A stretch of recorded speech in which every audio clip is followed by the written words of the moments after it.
जानशेर खान साहब, वो फरमा रहे मुफ्ती साहब के असासे उसके पीछे नज़र नहीं आते, कवानीन नहीं है। दिस इज़ द प्रॉब्लम जो हाईलाइट वो कर रहे हैं अपनी इस गुफ्तगू में।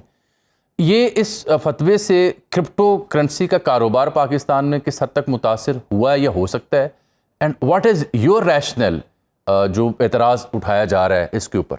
अच्छा, इस पे देखें सर, मैं अपना पॉइंट ऑफ व्यू जो है वो मैं आपको बता दूं। सबसे पहले तो ये कि हमें भी जितने क्रिप्टो एक्सपर्ट हैं और जितने भी मुफ्ती कराम हैं, सबका जानशेर साहब अगर कुछ तो हमें सबको कर रहे हैं कि आवाज नहीं आ रही है। चलिए मैं आपसे अर्ज कर दूंगा मुफ्ती साहब, जरा जानशेर साहब अपनी बात पूरी कर लें, फिर मैं आपसे अर्ज कर देता हूँ। जानशेर आप बात जारी रखें। जी जी जी। तो हम क्रिप्टो एक्सपर्ट हैं और मुफ्ती साहिबान जितने भी हैं, सब काबिल एहतराम है। हम सबको एक पेज पे आना पड़ेगा। सबसे पहले तो हमें ये समझना पड़ेगा जी जी कि हम बेसिकली करना क्या चाह रहे हैं, हम किस तरफ जाना चाह रहे हैं। सबसे पहले तो हमें ये अपना कॉन्सेप्ट सही करना है। देखिए, ये जो फतवा आया है इसमें बुनियादी चीज बनाया गया है कि माल का वर्ड यूज किया गया है और क्रिप्टो को कहा गया है कि क्रिप्टो जो है, क्रिप्टो करेंसी, वो माल नहीं है। ठीक है, यहाँ तक इस चीज को समझ लीजिए कि क्रिप्टो करेंसी माल नहीं है, ये फर्जी नंबर है। अभी माल पे तो हम बाद में आएंगे। माल अरबी में जो लफ्ज है माल का मतलब है वेल्थ। ठीक है, वेल्थ, आपकी प्रॉपर्टी, आपके एसिड्स, वो उसमें आ जाते हैं। एक टर्म हम यूज करते हैं कि all the currencies are not mall and all the malls are not currencies। ठीक है, यानी जितनी भी करेंसीज हैं, ठीक है, वो तो माल हो सकती हैं, लेकिन जितना भी माल है वो करेंसी नहीं हो सकता। इस चीज को समझने की जरूरत है। अब हम क्रिप्टो को जो है हम समझते हैं कि ये माल है। ठीक है, इसको करेंसी बनाना वो बाद की बात है। पहले तो इसको एसिड क्लास कंसीडर किया जाए ना। हम इसको लेके आना चाह रहे हैं एसिड क्लास में कि पहले इसको असासा बनाए, असासा माने इसको, फिर ये बात की डिस्कशन है कि इसको हमने करेंसी के तौर पे यूज करना है या नहीं करना, वो एक सेपरेट डिस्कशन है। तो अभी ये जो फतवा आया है, मुझे ये नहीं समझ आ रही है किस बेस पे आया है, क्योंकि अभी तो हम इसको एसिड क्लास रिकॉग्नाइज करवाना चाह रहे हैं ना। इसके लिए हमने अपना एक डिपार्टमेंट बनाया है 12। ठीक है, तो पहले ये एसिड क्लास बन जाए, असासा बन जाए, इसकी कानूनी हैसियत आ जाए, फिर इसकी शरई हैसियत जो है, हमारे मुफ्ती कराम बैठे हुए हैं सब, इनकी राय ली जाएगी। उसके बाद फिर नेक्स्ट स्टेप होगा कि हम इसको एज अ करेंसी लेके चल सकते हैं या नहीं लेके चल सकते। तो ये अभी डिबेट चल रही है इसके ऊपर। तो मैं चाहूंगा थोड़ा सा मुफ्ती साहब भी इसको जो है इन दो चीजों के ऊपर थोड़ी सी अपनी वजाहत करें, फिर हम इसको आगे लेके चलते हैं। एसिड क्लास और करेंसी, हम तो इसको भी एसिड क्लास लेके चलना चाह रहे हैं। यानी आप जानशेर, आपकी राय ये है कि माल से मुराद है वेल्थ, प्रॉपर्टी, एसेट्स, वो सब माल की तारीफ में आ जाएगा। तो अगर गुंजाइश पैदा करनी हो तो इस तारीफ की रूह से हो सकती है, ये आप कह रहे हैं? आपका बुनियादी थीसिस ये है? जी, देखिए, करेंसी जो है ना, करेंसी आप मीडियम ऑफ एक्सचेंज यूज करेंगे, उसमें इसको करेंसी के तौर पे आपको लेके चलना ना, वो बहुत कॉम्प्लेक्सिटीज क्रिएट करेगा। ठीक है, क्योंकि करेंसी की जो है वो प्रॉपर्टी आपके पास उसमें आ जाती है कि स्टोर ऑफ वैल्यू होना चाहिए, उसके बाद मीडियम ऑफ एक्सचेंज होना चाहिए, यूनिट ऑफ अकाउंट, जहां बात आती है यूनिट ऑफ अकाउंट की, ठीक, वहां ये मसले क्रिएट करेगा। अभी इसको बहुत टाइम है एज अ करेंसी।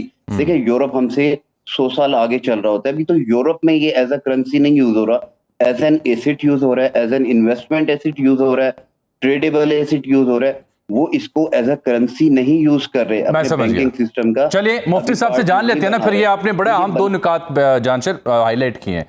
मुफ्ती साहब, मेरे ख्याल मैं एक सेकंड दीजिएगा जी जी, प्लीज प्लीज मुझे, जस्ट 2 सेकंड। गोल्ड है, ठीक है, गोल्ड हमारा एसेट है। ठीक है, ये बिटकॉइन भी, क्रिप्टो भी हमारे डिजिटल एसेट है। अब आप एक शॉप पे जाके ये तो नहीं कर सकते ना कि जी आपको कपड़े चाहिए, बदले में जो है मुझसे जो है वो 10 माशे 15 माशे गोल्ड ले लो। उसके लिए तो हम लेके आए थे फियाट सिस्टम। ठीक है, 70s में हम फियाट सिस्टम लेके आए थे इन कॉम्प्लेक्सिटीज को दूर करने के लिए। फिर इन्फ्लेशन, डिफ्लेशन, वो वाली चीजें थी, हमारी जो मॉनेटरी पॉलिसीज है वो बन सके, तो इस सिस्टम को इजी किया गया था। ठीक है, तो उसके लिए हम फियाट सिस्टम लेके आए थे। अभी फियाट सिस्टम को रिप्लेस नहीं कर सकते हम क्रिप्टो करेंसी से। हाँ, एक सब्स्टिट्यूट जरूर बन सकता है, उसको टाइम लगेगा। ठीक है, आप जैसे रोजमर्रा की ट्रांजैक्शन में गोल्ड नहीं यूज कर सकते, लेकिन इंटरनेशनल जहां ट्रांजैक्शन करनी हो, आपको ऑयल परचेज करना, आपकी गवर्नमेंट जो है वो गोल्ड दे के किसी भी कंट्री से जो है वो ऑयल परचेज कर सकती है। सेम इसी तरह ठीक, जानशेर साहब, आपने मुफ्ती साहब की राय भी अब ले ली। अब एक ये समझाएं, मुफ्ती साहब फरमा रहे हैं कि जनाब आप इसके जो एम्बिट है उस तक रहें कि जो इसका एसेंस है वो बयान करें। ट्रेड तब तक होगी जब आप इसके पीछे एसेट होंगे। तो आप इंटरनेशनल कॉन्सिक्वेंसेस को बता रहे हैं, तो मुझे बताएंगे कि रफली दुनिया भर में क्रिप्टो का वॉल्यूम क्या है, पाकिस्तान का शेयर क्या है, और जो मुफ्ती साहब ने आपसे नुक्ता उठाया उसके ऊपर क्या कहते हैं आप? जी, सबसे पहले तो ये कि मैं इंतहाई माज़रत ख़्वाह हूँ अगर मुफ्ती साहब को मेरी कोई बात नागवार गुजरी हो। ये बिल्कुल मुफ्ती साहबान की डोमेन है। हम चैलेंज नहीं कर सकते कि वो मुझे एक बिल्कुल आयत भी ठीक बात है। सुनाएंगे अरबी में, मुझे उसका मफ़हूम नहीं समझ आएगा। बहुत अच्छी बात। ठीक है, हालांकि मैंने कुरान पढ़ा हुआ है लेकिन मैं हाफिज नहीं हूँ। तो हमें इन चीज़ों के लिए मुफ्ती साहिबान से ही रुजू करना पड़ता है ऑब्वियसली, जहाँ भी हमारे ये ऑब्वियसली। इस्लामिक ये शरई मामलात आ जाते हैं। ठीक है, तो मुफ्ती साहब ने कहा कि हम क्रिप्टो तक रहें अपनी डोमेन में, और वो हम जो है वो बयान करें। उसके शरई मामला जो है वो बिल्कुल मुफ्ती साहिबान ही देखेंगे। अब इस पे देखें, कुछ मेरे जो है वो मौक़िफ़ हैं कि मुफ्ती साहब हमारा ये एक एसिड क्लास है। ठीक है, जैसे गोल्ड है कमोडिटीज में आता है, वो एक एसिड क्लास है। स्टॉक्स हैं वो भी एक एसिड क्लास है। और हमारे काबिल एहतराम मुफ्ती तकी उस्मानी साहब, उन्होंने स्टॉक्स को, शेयर्स को, इस चीज को हलाल करार दिया है। अर्निंग को भी वो ज़कातेबल भी है। सेम इसी तरह देखिए, मैं क्रिप्टो करेंसी रखता हूँ, मैं बाकायदा उस पर ज़कात देता हूँ। क्यों? क्योंकि वो मेरे माल का हिस्सा है, करेंसी नहीं है।